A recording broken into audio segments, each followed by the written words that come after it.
అండి అందరికి నమస్కారం. సముద్ర ఫార్మ్స్ నుంచి మీ సందీప్. ఈరోజు మన ఫామ్ హౌస్కు ఇద్దరు స్టూడెంట్స్ వచ్చినారు కుప్పం ఇంజనీరింగ్ కాలేజ్ నుంచి.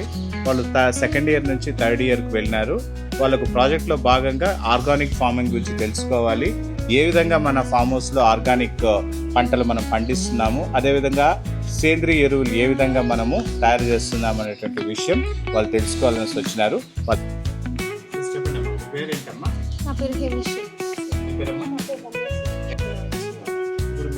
ఏం తెలుసుకోవాలనుకుంటున్నారు?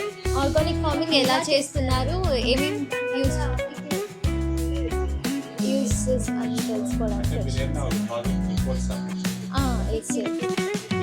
Weekly report, project report submit చేయాలి. అంటే ఇప్పుడు మనం ఇక్కడ చూపిస్తున్నాం కదా, ఇదేం అనుకుంటున్నారు? ఇది వ్యవసాయంలో సేంద్రియ వ్యవసాయం చేసేటప్పుడు సాధ్యమైనంత వరకు ఖర్చును తగ్గించుకోవాలి.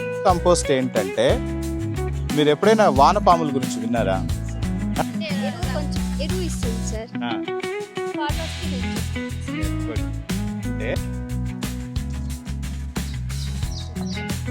చూసారా, వానపాము కనిపిస్తాను చూడండి.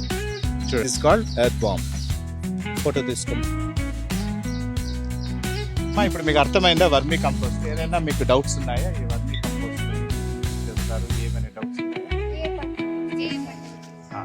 సో ఇప్పుడు ఈ వర్మీ కంపోస్ట్ మీరు ఏ పంటలకైనా ఉపయోగించుకోవచ్చు. నాటావు నుంచి సేకరించేటటువంటి పేడతోనే తయారు చేస్తే మీకు రిజల్ట్స్ ఎక్కువగా ఉంటుంది. కాబట్టి అది నోట్ చేసుకోండి.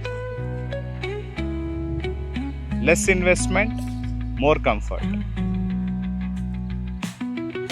అర్థమైందా? సో ఏం చేస్తానంటే, జీవామృతాన్ని నేను దీనికి ఎప్పుడు కానీ ఇస్తూ ఉంటాను అనమాట. జీవామృతం ఏ విధంగా తయారు చేస్తారనేది నేను మీకు చూపిస్తాను. అదేంటి,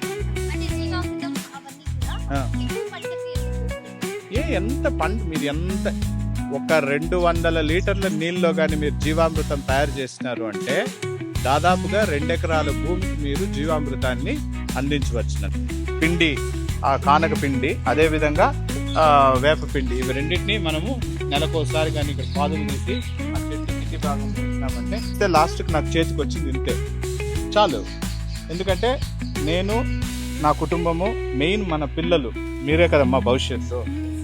భవిష్యత్తు మీరే. ఇప్పుడు మీరు కూడా నాకు కూతురులాగా, ఎందుకంటే నాకు 2 పిల్లలు, 2 ఆడపిల్లలే.